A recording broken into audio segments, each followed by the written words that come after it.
I hinted at what I'd do with another man, and his reaction left me craving forgiveness.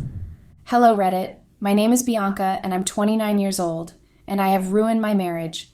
I wish I could sit here and tell you that I didn't see it coming, that it was sudden, unexpected, unfair, that my husband Parker just woke up one morning out of nowhere and decided to leave, that I didn't deserve it, that it wasn't my fault. But it was, all of it. I made this bed and now I'm drowning in it. Parker is gone. And I don't mean he stormed out in a rage, slammed the door, and left for a couple of days to clear his head.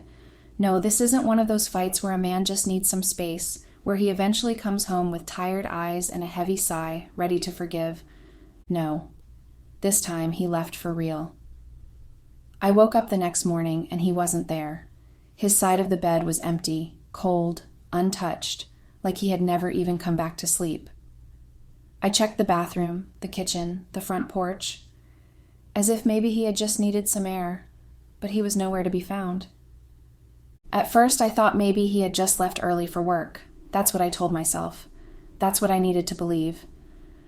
But then, when I walked into the closet, I saw it, the space where his clothes used to be, gone, his suits, his ties, his favorite navy blue hoodie that he always wore when he worked from home, all of it.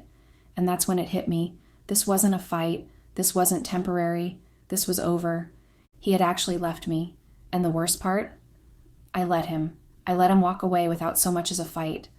I didn't beg him to stay, didn't fall to my knees and sob, didn't grab his arm and scream that I'd do anything to fix this. Because I've never been the kind of woman who begs. Not even when I should. Not even now. I know what you're all thinking. What did I do?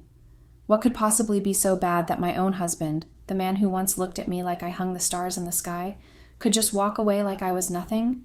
Was I a bad wife? Yes. Did I cheat? Yes. More than once. But here's the thing. That's not even why he left. Not when he caught me flirting with other men at parties, brushing off his concern like it was nothing. Not when he saw the way other men looked at me, and worse, the way I let them. Not even when I actually slept with two of them, because I never got caught. And trust me, that's what makes this even worse. I didn't get caught. I told him myself. I sat there, in our living room, with a drink in my hand and a smirk on my lips, and I let the words slip out like they meant nothing, like it was a joke. Like I was so damn confident that it wouldn't change a thing. I was wrong. So horribly, disgustingly, painfully wrong. Because for 6 years, Parker trusted me.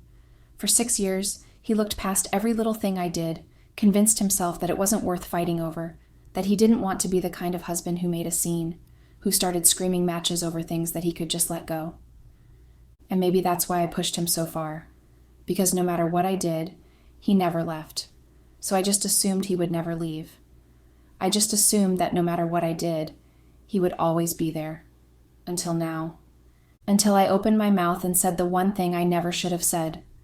Until I made him question everything. Because it wasn't the betrayal that broke him. It was the fact that, for the first time in 6 years, he looked at me and realized I had never loved him the way he loved me. And now, I can't take it back. I can't call him and tell him it was just a joke, that I didn't mean it, that I was drunk, that I wasn't thinking straight. Because the truth is, I was thinking perfectly straight. I knew exactly what I was saying. I just never thought he'd be the one to walk away. I just never thought he would leave me. I had given myself this false security that I could get away with anything. I was raised by a man who never bent, never apologized, never admitted fault. My father was the kind of man who could walk into a room and own it without saying a word. He didn't ask for respect, he commanded it. People listened when he spoke, not because they wanted to, but because they had to. And I idolized him. From the moment I was old enough to understand the world around me, I knew my father was different. Strong, unshakable, a man who didn't bow to anyone. And he made sure I was the same. I was always the smartest person in the room, not in a way that made me arrogant, at least not at first, but in a way that made everything feel easy. School was effortless. Tests, a joke. I could ace an exam without opening a book. I could watch someone's face for 5 seconds and tell exactly what they were thinking. It was a skill my father noticed early. He used to study people the same way I did. He would sit at the head of the table, his presence too big for the room, his sharp eyes scanning every expression, every nervous tick. He knew what people wanted before they even said it, and when he realized I had that same ability, he nurtured it. He told me that intelligence was power, but intelligence mixed with confidence? That was dangerous. I believed him. But there was something else he believed, something that, looking back, destroyed me. Never apologize. Even when you're wrong, you're right. He said it like it was a fact, like it was a rule the whole world should follow. And I took it as truth. I watched him go years without saying sorry to my mother, even when he was wrong, even when she was crying, even when she begged for an apology that would never come. And the worst part, she always forgave him anyway. It was pathetic to watch. She was the kind of woman who apologized for things that weren't even her fault. If she made dinner too late, if she forgot to iron his shirt, if she spoke too loudly when he was tired, she would apologize. And my father, he never did, because he didn't have to. She loved him enough to forgive without one. I hated her for it. I hated the way she lowered her voice when he was upset, the way she tiptoed around his moods, the way she let him win even when she was right. I hated how she held on to him like she couldn't exist without him, like her entire life revolved around keeping him happy. I swore to myself I would never be like her. If I ever got married, my husband would never see me cry over him. He would never hear me say the words, "I'm sorry," just to keep the peace. He would never get the satisfaction of seeing me break, because I would never break, and I kept that promise. I kept it when I should have apologized. I kept it when I should have begged. I kept it until it was too late. I used to think that refusing to apologize made me strong, but now, sitting here alone, with nothing but regret eating me alive, I realized that strength had nothing to do with it. It wasn't strength. It was fear. Fear of looking weak. Fear of admitting I was wrong. Fear that if I said I'm sorry once, I would become my mother. But the truth is, she wasn't weak. She still has a husband. And I have nothing. Parker was everything my father wasn't. If my father was a storm, Parker was the calm after it, the steady ground beneath shaking earth, the kind of man who made you feel safe without trying, who never needed to raise his voice to be heard, never needed to demand respect because it was already given to him. He had kind eyes, warm hands, a voice that never wavered, even when I was pushing every single button he had. And I should have been terrified of losing him, but instead I was terrified of changing for him. From the very beginning, Parker never tried to control me. He never asked where I was going, who I was with, why I came home late. He never checked my phone or scrolled through my messages when I wasn't looking. He never demanded passwords, never asked me to cut off male friends, never told me how to dress or how to act. And that should have made me love him more. But instead, it made me reckless. Because if he wasn't jealous, possessive, overprotective, then did he even care? I started testing him early in our relationship. At first it was small things, harmless. A flirtatious smile at a waiter, a comment about how attractive someone else was, a lingering glance at a stranger just to see if he'd notice. And he always noticed, but he never reacted the way I wanted him to. He never got angry, never pulled me aside and demanded to know why I was doing it. He just watched. And when I'd press him about it later, he'd just smile, like he already knew something I didn't, like he was so sure of me, so confident in our relationship, that he never even considered that I might stray. And maybe that's what irritated me the most. Because deep down, I wanted him to fight for me, to feel threatened, to prove that I was something worth protecting. But he never did. So I pushed harder. I started flirting more openly. At dinner parties, I would laugh a little louder at another man's joke, rest my hand on someone's arm for just a second too long, lean in too close, let my perfume linger, let them think, just for a moment, that I was available. And every time Parker caught me, I would laugh it off. I would tell him he was being dramatic, that it was just a joke, that he needed to relax, and he would let it go. Every single time. Because Parker trusted me, because he was a better person than me. But I wanted a reaction. I wanted fireworks. I wanted him to get mad, to finally snap, to prove that I was important enough to fight for. Because love was supposed to be messy, passionate, wild. It wasn't supposed to be this calm, this steady, this easy. So I pushed him further. I started going out more, staying out later than I should, letting men buy me drinks just because I could.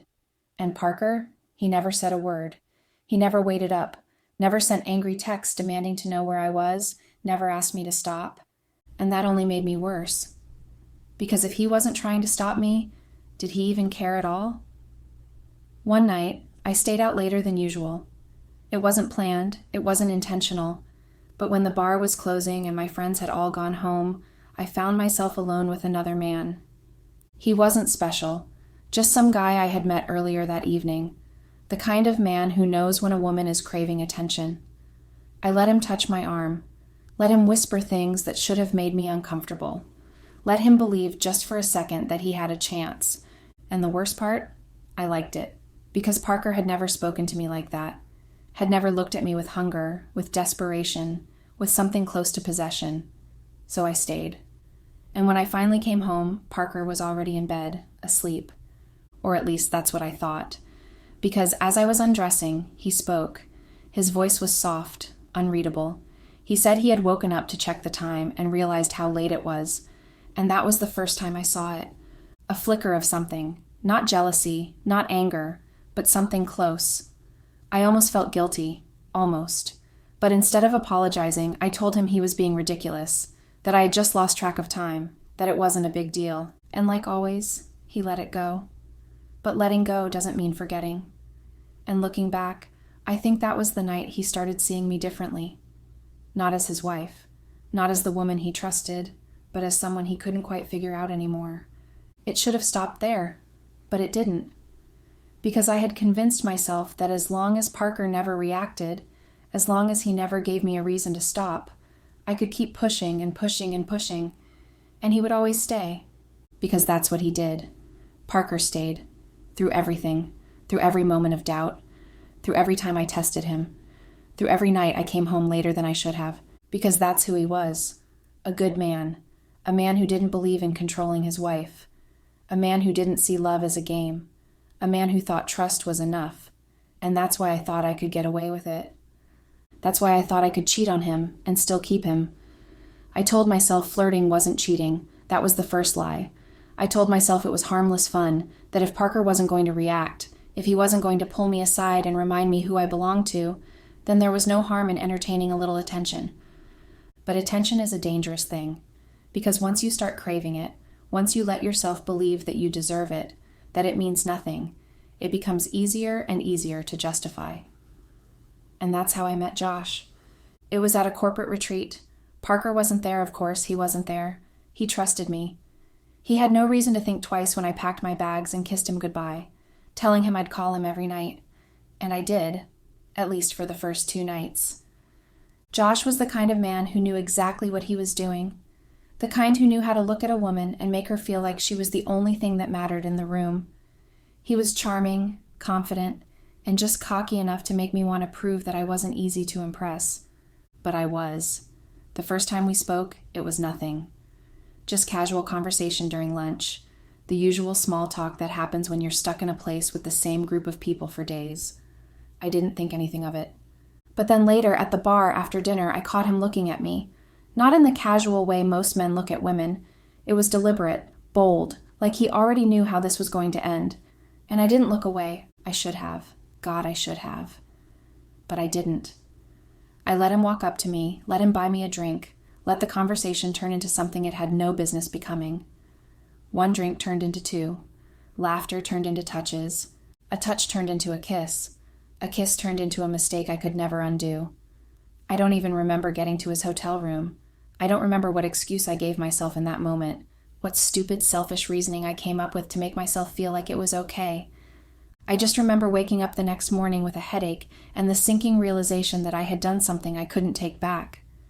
Josh was still asleep beside me, the sheets tangled around his waist, his face peaceful in a way that made my stomach churn. Because this wasn't supposed to happen. This wasn't me. I was reckless, yes. I flirted too much, pushed too many boundaries, played too many games. But this was something else. I sat there frozen, my mind racing through every possible excuse, every possible way I could fix this. But there was no fixing it, so I did the only thing I could do. I got up, got dressed, and walked out. I swore it was a one-time thing. I told myself it was just a mistake, that I would never do it again. That as long as Parker never found out, it was like it never happened. I convinced myself that if I just buried it deep enough, if I pretended hard enough, if I loved him enough, it would all just disappear. And it worked. For a while. But then, months later, it happened again. This time, with someone from my past. A man I once thought I could love. A man who reminded me of who I used to be before Parker. It wasn't supposed to happen. It was just a night out with friends. Parker was working late, and I didn't feel like going home to an empty house, so I went out for drinks instead. And that's where I saw him, Tyler. It had been years. Years. But the moment our eyes met across the bar, it was like nothing had changed. Tyler had been the kind of mistake I used to make before Parker. The kind of man who never gave me peace, but always kept me wanting more. And I don't know if it was the alcohol, or the nostalgia, or the fact that Parker had never made me feel the way Tyler used to, but I let it happen. I let him talk to me. I let him buy me a drink. I let him pull me back into something I had no business being in. And when he kissed me, I didn't stop him. And when he asked me to go home with him, I didn't say no. It was fast, meaningless. A blur of bad decisions made worse by the fact that I didn't even feel guilty this time. Not in the way I should have. Because this time, I let myself believe it was justified. I mean, after the first time, what's one more? Because maybe Parker deserved it for never fighting for me. Maybe if he had ever gotten angry, ever acted like he was afraid of losing me, ever showed even a flicker of jealousy, maybe I wouldn't have done it. Maybe I wouldn't have wanted to prove to myself that I still had the power to make a man lose control. Maybe I wouldn't have needed to see if I could still make a man forget himself over me. But Parker never did, so I did. And still, I never apologized. I went home that night and did what I always did. I kissed my husband. I smiled like nothing had changed. I let him hold me in bed and pretended that my skin wasn't still burning from another man's hands. And for years, he never knew. For years, I played the perfect wife. For years, I convinced myself that what he didn't know wouldn't hurt him. And I thought I was in the clear.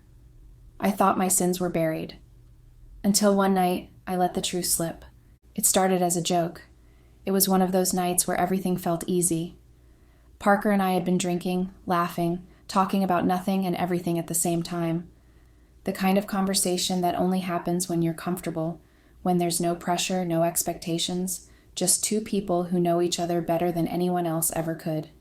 And God, I wish I could go back to that moment, to the second before I opened my mouth, to the second before I let my own arrogance, my own stupidity, my own goddamn need to always have the last word destroy everything. Because I didn't see it coming. I didn't know that in a few short minutes, I would be watching my marriage unravel right in front of me. It had started with something harmless, a stupid conversation about hypotheticals. We had been sitting on the couch, Parker's arm draped lazily over my shoulder, my legs stretched out across his lap. The bottle of wine we had been sharing was nearly empty, and I remember swirling the last few drops in my glass, my mind foggy, my body warm from the alcohol. And then Parker, with that teasing smirk he always had when he was messing with me, asked me, "If you weren't married, what's the worst thing you'd do?" And I laughed, not a nervous laugh, not a guilty one, just a stupid, careless laugh. Because in my mind, this was just another game, another one of those moments where I could say something reckless, something provocative, something just on the edge of too far, and Parker, like always, would let it go. So I leaned into it. I let the words roll off my tongue like they meant nothing. I said, "Oh, you don't want to know what I'd do with another man." I even smiled when I said it, like it was funny, like it wasn't the worst possible thing I could have said. But Parker's face changed. The teasing look was gone. The easy, drunken glow in his eyes had shattered in an instant. And suddenly, it wasn't a game anymore. I should have backtracked. I should have laughed it off. Told him I was joking, that I was just trying to get a rise out of him. But I didn't, because he asked me something else. He tilted his head, his voice low, steady, unreadable. He asked me if I had ever done anything with another man, and I don't know why I told the truth, but I did. Maybe it was the wine, and maybe it was the months, years of secrets rotting inside me, waiting to be let out, because secrets don't stay hidden forever. Secrets are like smoke. They will always find their way out. Maybe it was the look in his eyes, the way he wasn't accusing me, wasn't even angry yet, just waiting. And for some godforsaken reason, in that moment, I thought I could control the damage. I thought if I said it calmly, if I didn't cry, if I kept my voice even, it wouldn't be so bad. So I told him, not one, two, and the second the words left my mouth, I knew. I had finally done it. I had finally broken him. He didn't react, not the way I expected him to. There was no yelling, no rage, no throwing things, no accusations, no demands for details. He just stared at me, like he was waiting for me to take it back, like he was giving me a chance to fix it before it was too late. But it was already too late, because I didn't take it back. I sat there, my hands gripping my glass so tightly I thought it might shatter, and I waited for him to say something. And when he finally did, all he said was, okay.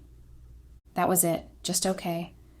And then he got up. He didn't look at me, didn't touch me, didn't slam the door behind him or give me a parting shot that I could hold on to, that I could turn over in my head 1,000 times, searching for an opening, a way to fix it. He just left. And I didn't stop him, because I still didn't believe he was really leaving. I had pushed him before. I had hurt him before. And every time he stayed. So I let him go. I let him grab his keys, let him walk out into the night, let him disappear. And I sat there, staring at the spot where he had been sitting just moments before, numb. Because this was still just another fight, wasn't it? The next morning he was gone. Not just gone for the night, not just gone to cool off, gone. I woke up alone. His side of the bed was untouched. The air in the house felt wrong, too quiet, too empty, and I knew, even before I went to check the closet, even before I saw the empty hangers, the missing shoes, the gap where his things used to be, even before I found the house key he had left on the kitchen counter. I knew he wasn't coming back, and I still didn't apologize, not that night, not the next morning, not even when I finally understood that he was really, truly gone, because I had never apologized for anything before, because I had never admitted I was wrong, because even in that moment, even after I had destroyed the best thing I had ever had, I was still waiting for him to come back first, because that's what he always did, because that's who he was, because that's who I had made him into, the man who always stayed, until now, until I gave him a reason not to. Update. Hi Reddit, it's me again, and it's been 2 months. 2 months of silence, 2 months of emptiness, 2 months in a house that no longer feels like mine. Parker still hasn't come home, and I think for the first time since this all started, I'm finally starting to believe that he never will. The first few days, I told myself that he just needed time. I had convinced myself that he was cooling off, that he just needed space, that eventually he would walk through that door and tell me we could fix this. I told myself that this wasn't permanent, it wasn't over, because Parker didn't leave. Parker stayed, that's who he was, that's who he had always been. But this time, the days stretched into nights, and the nights stretched into something unbearable. I tried calling. The first time it went to voicemail, and I had stared at my phone for minutes, debating whether or not to leave a message. I didn't, because what was I even supposed to say? So I hung up and tried again the next day, and the next, and the next. And every time, the same thing, voicemail. No texts, no calls back, no acknowledgement that I even existed, like I had been erased, like I had never mattered to him at all. And I knew, deep down, that I deserved it, but knowing that didn't make it hurt any less. The house feels wrong. The silence is suffocating, the kind that wraps around me like a second skin. I try to fill it with noise. I leave the TV on, even when I'm not watching it. I play music at night, something soft, something familiar, something to make me feel like I'm not completely alone. I start cooking too much food, making dinner for 2 like I still believe he'll walk through the door and sit across from me like he always used to. And then I throw the leftovers away because I can't stand the sight of them. His favorite mug is still on the kitchen counter, the one he used every morning, the one with the tiny chip on the handle that he always swore he would replace but never did. I don't move it, because the second I do, the second I put it away, it'll mean I've accepted that he's not coming back. And I can't. I won't. Because I don't know how to exist in a world where Parker isn't mine anymore. And that's when I knew. I had to do something I had never done before. I had to apologize. Not in a half-hearted way. Not in a, let's just move past this way. A real apology. something I should have given him years ago, something that might have saved us. I sat down at the kitchen table with a blank sheet of paper in front of me, staring at it for what felt like hours. Because how do you even begin to say sorry when you know it won't fix anything? How do you put into words the weight of your own destruction? But I tried. For the first time in my life, I tried. I told him I was sorry. I told him I was wrong. I told him I hated myself for what I did, that if I could take it all back, I would. I told him I was selfish, reckless, a coward. That I let my own pride, my own arrogance, my own inability to admit fault destroy the best thing that had ever happened to me. That I had tested him over and over again, convinced that he would always stay, because I thought love meant never leaving, never walking away, never choosing yourself over someone else.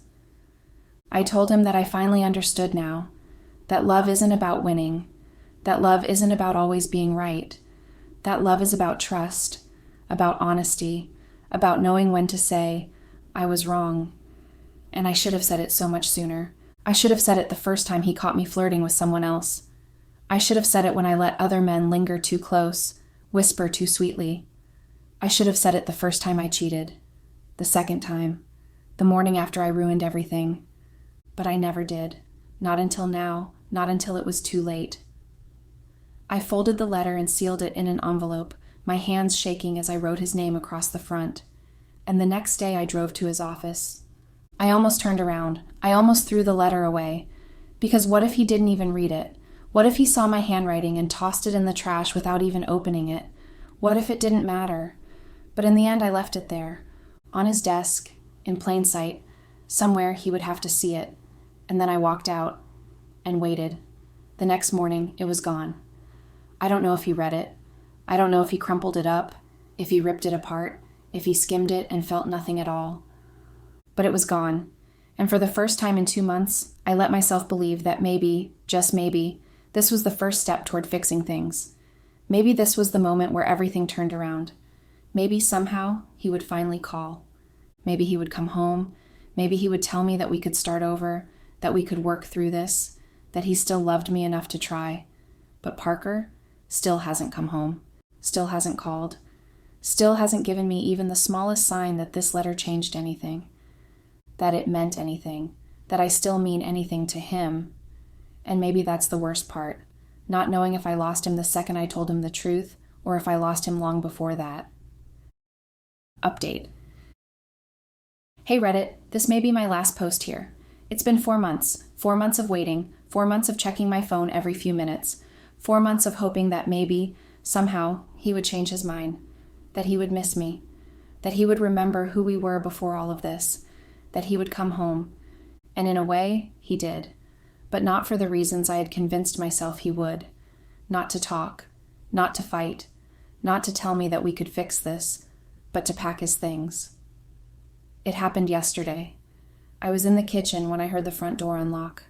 For a second, I thought I had imagined it, that maybe my exhaustion had finally gotten to me, that my mind was playing tricks on me again, feeding me false hope the same way it had for the last 4 months. But then I heard it. Footsteps, real, solid, and for the first time in months, I let myself believe that maybe, just maybe, this wasn't the end. Maybe he had finally come back to talk, to let me explain, to tell me that he still loved me enough to try. So I ran to the hallway, heart pounding, hands shaking, every fiber of my being ready to fight for him. But the second I saw his face, I knew. This wasn't a homecoming, it was a goodbye. Parker didn't look at me when he walked past. He didn't say my name, didn't stop, didn't hesitate, just went straight to the bedroom like he had only come back for an errand, like this was just another task on his list.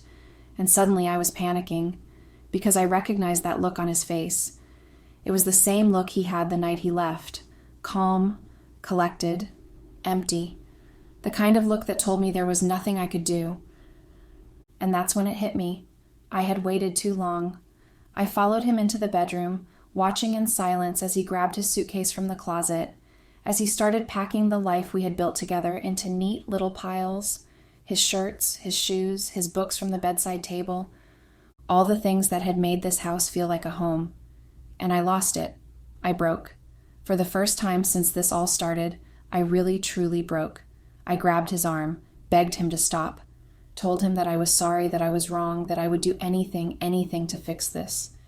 And for the first time in my life, I meant it, because this wasn't about winning anymore. This wasn't about who was right or who was wrong. This wasn't about pride or control or refusing to bow.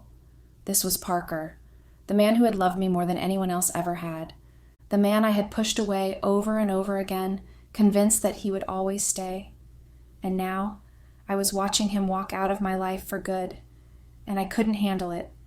He didn't react at first, didn't pull away, didn't yell at me, didn't tell me I was too late, even though we both knew that I was. He just stood there, like he was giving me one last chance, one last opportunity to say something real. And for a second, I thought maybe he was waiting for me to prove him wrong. But then, after what felt like an eternity, he finally spoke. And what he said, it broke me in a way I didn't even know was possible. He told me he had waited, that he had waited for me to fight for him, to break my own rules, to prove that he mattered. He had given me a chance to prove that I loved him more than I cared about my pride. But I never did. And then he walked away, without looking back, without hesitation, without giving me the chance to stop him. And for the first time in my life, I understood. I had spent so long believing that love was about power, that whoever cared less won, that if I ever let my guard down, if I ever let myself be vulnerable, if I ever let someone know how much I needed them, I would lose. But I was wrong. Because love isn't about winning. Love is about fighting. Love is about choosing someone every single day, even when it's hard. Love is about knowing when to put your pride aside, and I never did. I waited too long. And now, I have to live with the fact that I destroyed the best thing I ever had.